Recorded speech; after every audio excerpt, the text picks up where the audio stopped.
Director of Business Operations at Dilex Finance, Joe Jackson, has urged government to sell off some state assets to rake in more revenue and reduce borrowing.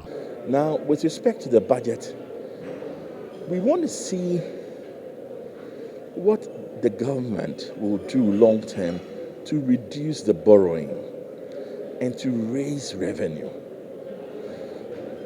We can't just keep borrowing. One of the things I want to see happen is that the government to sell off some of the state assets.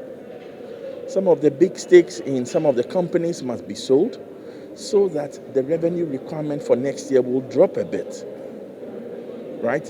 And there are some hard decisions we have to take. But Tax Analyst Francis Timore-Boi disagree, saying that selling state assets is not the right way to go, but government should run it as a private sector. I do not believe that selling them will do us any good. It's just like selling your chicken which lays the egg. The problem we have with the state institutions are that we are not able to put them to tax to perform.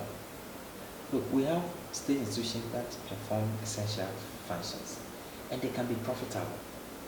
So why don't we really lead them? Why don't you take our hands off? I mean, as politicians, we need to take our hands off for these institutions to perform. It should be managed like a corporate institution, a company. Like if it's for a private sector. Exactly. We should allow them to operate as private entities. If we really want to develop the nation, that is what we should go. Selling them off will just give you some small amount of money. Some investors will come and buy it and tomorrow they turn it out and then it is better for them. So I wouldn't advocate that we should sell them off. What we need is a change in philosophy and management policy. We should just change those ones.